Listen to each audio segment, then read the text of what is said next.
আসসালামু আলাইকুম। প্রকৃতির এক অনন্য উপহার তাল, যা গ্রামীণ বাংলার প্রকৃতির সঙ্গে জড়িত। তাল যেমন মিষ্টি তেমনি পুষ্টিতে ভরপুর, যা আমাদের শরীরকে দেয় বিশেষ উপকার। তাল বিশেষত গ্রীষ্মকালে সহজলভ্য একটি ফল, যা পুষ্টিগুণে সমৃদ্ধ এবং অত্যন্ত উপকারী। বাংলার লোক সংস্কৃতির অন্যতম অংশ এই তাল নানান রোগ প্রতিরোধে সহায়ক। এটি বিভিন্নভাবে খাওয়া যায়, যেমন তাল পিঠা, তাল শাঁস বা তালের রস। এই ফলের প্রতিটি অংশই আমাদের জন্য উপকারী।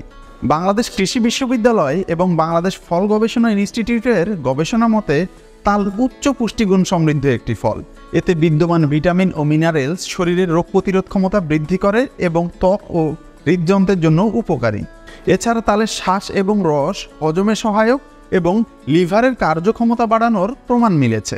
আসুন জানি তালের বিভিন্ন পুষ্টিগুণ সম্পর্কে। প্রাকৃতিক শক্তির উৎস। তাল প্রাকৃতিক কার্বোহাইড্রেট এবং শর্করা সমৃদ্ধ, যা শরীরের তৎক্ষণাৎ শক্তি যোগায় এবং ক্লান্তি দূর করে। ভিটামিন ও মিনারেল। তালের শ্বাসে রয়েছে প্রচুর ভিটামিন এ, বি, সি এবং ক্যালসিয়াম, যা চোখের স্বাস্থ্যের জন্য ভালো, হাড় মজবুত করে এবং রোগ প্রতিরোধ ক্ষমতা বাড়ায়। হজমে সহায়ক। তালের রস বা শ্বাস হজম শক্তি বাড়াতে বিশেষ ভূমিকা পালন করে। এতে রয়েছে ডায়েটারি ফাইবার, যা হজম প্রক্রিয়া সহজ করে এবং কোষ্ঠকাঠিন্য দূর করে। ত্বকের যত্ন। তালে রয়েছে অ্যান্টিঅক্সিডেন্ট, যা ত্বককে তরুণ ও মসৃণ রাখে। এটি ত্বকের উজ্জ্বলতা বাড়াতে সহায়ক এবং বার্ধক্যের লক্ষণ কমায়। হৃদযন্ত্রের সুরক্ষা। তাল খেলে রক্তচাপ নিয়ন্ত্রণে থাকে এবং হৃদরোগের ঝুঁকি কমে। এতে থাকা পটাশিয়াম হৃদযন্ত্রকে সুস্থ রাখতে সাহায্য করে। পানিশূন্যতা প্রতিরোধ।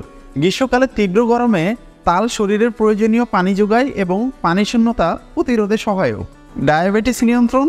তালের শর্করা ধীরে ধীরে রক্তে শোষিত হয়, যা রক্তে শর্করার মাত্রা নিয়ন্ত্রণে সাহায্য করে। তাই ডায়াবেটিস রোগীদের জন্য তাল খাওয়া উপকারী হতে পারে। পরিশেষে আমরা বলতে পারি, বাংলার ঐতিহ্যবাহী ফল তাল শুধু সুস্বাদুই নয়, এটি নানান পুষ্টিগুণে পরিপূর্ণ। প্রতিদিনের খাদ্য তালিকায় তাল যোগ করলে শরীরের শক্তি বৃদ্ধি পাবে, ত্বক উজ্জ্বল হবে এবং রোগ প্রতিরোধ ক্ষমতা বাড়বে।